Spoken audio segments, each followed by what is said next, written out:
Sampai akhirnya aku kayak takut keluar ke netizen, keluar ke media, dan aku berpikir kalau misalnya nanti aku tiba-tiba ketemu sama seseorang yang kayak tahu nih Melita, nanti diajak ngobrol itu lagi. Ngomongin tentang asumsi, banyak orang pastinya punya asumsi-asumsi juga terhadap Melita. Apa asumsi tersalah yang orang pernah punya terhadap kamu? Asumsi tercommon sih kalau aku. Apa ya, tapi salah sih. Orang tuh selalu nganggep aku tuh kayak jadi memang karena aku tuh berisik sebenarnya. Kayak gini kan, sebenarnya aku berisik banget kan, Miss. Orang tuh selalu nganggep aku yang gampang bergaul. Aku tuh gampang banget bergaul, ngomong aja sama Melita nanti juga banyak temen. Padahal enggak. Gitu, aku orangnya tuh takutan banget justru. Mungkin kalau bahasa anak mudanya introvert kali ya. Introvert yang berisik gitu ya. Introvert yang very loud. Kayak gitu. Kadang orang suka berpikir kalau misalnya aku lagi di kerumunan, dikiranya aku tuh seseorang yang gampang banget get along sama orang-orang. Padahal aku mulai baru tahu nih, Miss, dari tahun lalu gitu. Kalau aku ternyata bukan orang yang seperti itu. Justru aku orangnya tuh gampang panik kalau rame, kalau keramaian, terus kalau jadi spotlight. Aku tuh kadang panik. Aku kayak kadang-kadang berpikirnya aku pengen di belakang aja. Aku kayak takutan gitu. Asumsi orang tuh mikirnya kayak Melita udah terbiasa kok dengan spotlight gitu. Melita udah fine aja gitu. Terus kayak Melita tuh extrovert parah misalnya gitu. Padahal enggak. Aku tuh kadang-kadang bukan kadang-kadang sih, aku keseringan charge diri aku dengan main HP aja di kamar. Bahkan aku kadang-kadang nge-charge-nya aku nggak main HP tapi tiduran sama papa mama doang. Cuman kayak sambil diurut mama gitu. Sambil diurut mama, tapi cuman kayak gitu aja. Nggak perlu ngobrol, nggak perlu apa. Karena kadang-kadang aku nggak bisa menyuarakan apa yang aku pikirin gitu. Jadi asumsi orang kadang-kadang suka mikirnya kayak aku tuh yang firm banget, aku yang kayak vokal banget, padahal enggak. Aku tuh pendiam banget gitu. Nggak pendiam juga sih. Bukan ya, mungkin bukan pendiam bahasanya. Ya aku sebenarnya nggak terlalu suka bergaul gitu. Sebenarnya gitu. Makanya kalau saya dibilang teman aku banyak, tapi yang untuk aku ajak ngobrol, bahkan temen deket aku yang deket banget aja, kadang nggak aku ngobrol, aku nggak kadang-kadang nggak ngobrol sama dia. Jadi kadang-kadang aku cuman keep it myself gitu, nggak bisa terlalu menyuarakan soalnya gitu. That's true, karena sometimes kadang-kadang orang punya banyak misconception juga tentang extrovert introvert gitu. Mereka berpikir kalau orang yang loud, suka cerita bla bla bla gitu pasti extrovert. Terus kalau misalnya orang pikir introvert pasti pendiam gitu kan, diem-diem aja. Padahal sebenarnya enggak juga.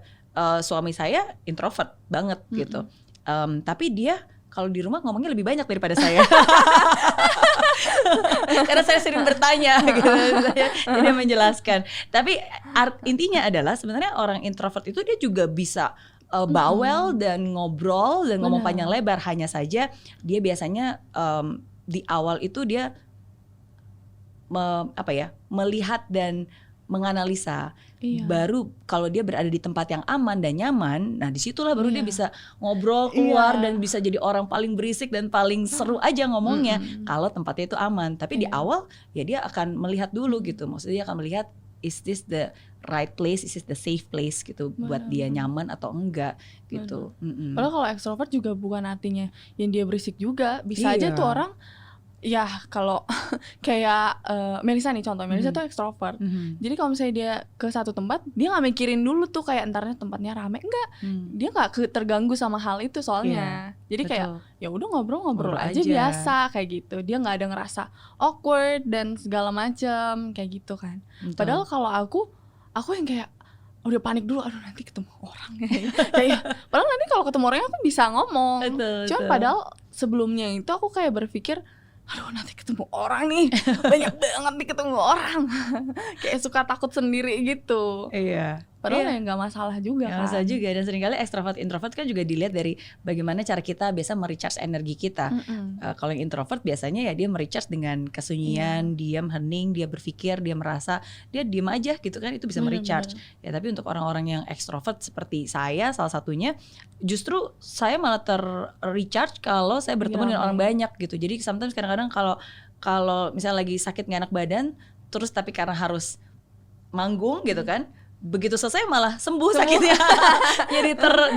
jadi kayak semangat gitu. Because mungkin orang berpikir mereka dapat energi dari saya, tapi sebenarnya saya juga dapat energi dari mereka gitu. Benar-benar. Iya.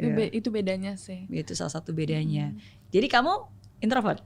Iya, jadi aku kaget juga. Jadi waktu itu aku ini SMP. Aku SMP tuh tes psikolog ya, apa sih namanya, tes psikologi. Aku kaget kan, jadi aku sampingan sama Melisa, disuruh gambar apalah segala macam. Hasilnya Melisa extrovert, aku introvert. So kayak berpikir enggak, aku extrovert.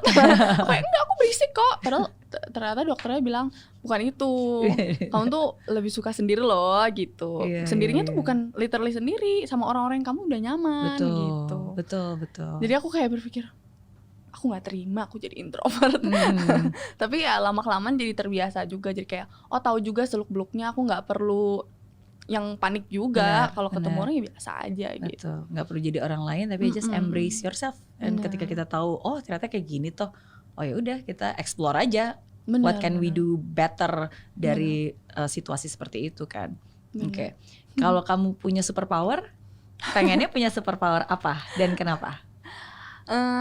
Aku tuh dari dulu pengen banget invisible.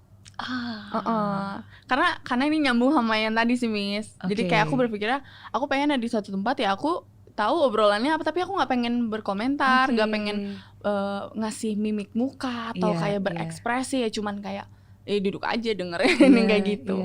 Aku pengen banget invisible dari dulu. Wow. Gitu. Oke. Pengen kayak yaudah di satu ruangan ini Melita mana ya? Nggak ada, dia lagi di rumah, padahal aku di situ. Iya. Pengen kayak gitu. Wow, aku merinding loh denger ya. Karena dulu itu aku kadang-kadang waktu kecil suka berimajinasi kayak gitu. Aku tuh kalau lagi jalan gitu ya, misalnya pas lagi naik mobil, aku tuh suka ngebayangin, pengen jadi invisible supaya setiap hari aku bisa ngikutin satu orang. Jadi aku ngikutin aja gitu, orang ini hidupnya gimana, ngapain, mereka ngomong apa gitu. Jadi kalau misalnya aku lagi jalan, pengen ngikutin orang ini, pengen tahu hidupnya gitu. Jadi aku tuh selalu bayangin gitu. Kepo aja ya. Jadi setiap hari aku pengen aja gitu berada, tahu kehidupannya seperti apa, dia omongannya seperti apa, sukacitanya atau mungkin ada masalah, tapi nggak pengen dilihat. Jadi setiap hari ya jadi invisible aja. Aku gitu. juga kayak gitu, tapi dari kecil, Miss. Sama. Kok kita sama?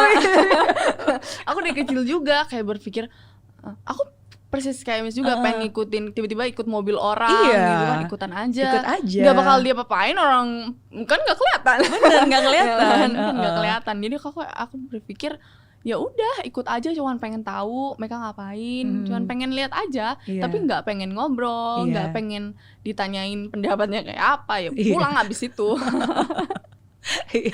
Tapi kadang-kadang itu agak susah ya, karena sometimes mungkin sebagai public figure pastinya ketika kamu berada di suatu tempat, walaupun sebenarnya kita pengen aja sit down, melihat, mengobserve gitu. Cuma kan sometimes kadang-kadang mau nggak mau, suka nggak suka, orang begitu ngelihat public figure kan pasti draw attention, dan pastinya mereka mengexpect sharing dong, nyanyi dong, apa kayak gitu kan. Benar-benar. Aku sih beberapa momen dimana kayak aku lagi bareng gitu, aku nggak dinotis orang. Jadi mungkin memang karena orang-orang tuh taunya lagu aku bukan akunya gitu. Jadi pas kalau misalnya aku lagi ngobrol, oh ya, apalagi kalau orang Batak kan, baru apa? Aku bilang baru Sida Butar. Terus dia kayak langsung giniin aku, ini Melita Sida Butar. Aku langsung panik. Tapi kayak iya gitu kan, nggak mungkin dong aku bilang enggak. Jadi kayak gitu. Tapi kalau udah begitu, aku pasti yang kayak yaudah deh gitu. Soalnya kadang-kadang nggak enak gitu loh kalau ngomongnya. Enggak, aku bukan. Ya kali ngomongnya. Iya. Aku jadi ingat pertemuan pertama kita. Aku langsung gitu, aku kan nggak tahu. Iya kan? Sebenarnya tadi aku lagi mendescribe Miss. Iya, karena kan waktu itu aku beneran literally kan cuma dengar suaranya aja gitu. Terus begitu tahu dikenalin kan sama Pak Albert yang kenalin waktu itu kan. Terus oh ini. Mungkin dalam hati langsung panik gitu ya. It's okay. Tapi is a privilege sih. Buat saya sih selalu saya menganggapnya itu bukan beban ya, tapi is a privilege. Maksudnya nggak semua orang dikasih kesempatan untuk bisa berada di tempat kita sekarang berada dengan segala macam tantangan, tanggung jawab yang juga privilege ya itu harus kita syukuri dan kita pergunakan sebaik-baiknya. Karena kalau kita nggak gunakan sebaik-baiknya, nanti yang ngasih ngambil lagi. Iya benar-benar. Aku nanti kita sedih. Hari ini aku memang akhir-akhir ini memang lebih kayak belajar lu gak usah panik gitu. Gak usah panik. Gak apa-apa juga kok gitu. Aku nggak masalah yang kayak diminta foto dan diajak ngobrol gitu. Cuman yang aku panik adalah memang agak sedikit trauma sih sebenarnya Miss. Ya aku udah bisa ngomong kayak ini mungkin karena aku udah lebih berdamai sama hal itu. Karena kejadian Melissa, banyak orang yang memang menyalahkan keluarga gitu. Ada juga yang kayak ngomong ya apa ini yang lolos ya yang berpulang gitu. Kayak aku kayak berpikir ya terus yang nggak lolos aja yang berpulang. Kadang-kadang ada dulu tuh ada perasaan sebocah itu. Sampai akhirnya aku kayak takut keluar ke netizen, keluar ke media, dan aku berpikir kalau misalnya nanti aku tiba-tiba ketemu sama seseorang yang kayak tahu nih Melita nanti diajak ngobrol itu lagi. Jadi aku kayak kadang-kadang takut karena di satu titik aku trauma gitu. Tapi lebih ke sini aku lebih kayak ke ya udah orang bertanya karena mereka nggak tahu, bukan karena pengen ngejudge kamu gitu. Cuman kadang-kadang masih kebawa paniknya. Iya, cuman kayak ketemu Miss aku nggak gugup karena aku berpikir ya Miss kan juga public figure. Aku berpikir ya udah sama-sama. Iya kan sama. Tapi itu betul sih. Sometimes kadang-kadang mungkin pemikiran-pemikiran imajinasi dan asumsi kita sendiri yang sebenarnya seringkali membuat kita panik ya. Tapi kita ya udah it's okay, just embrace the moment aja.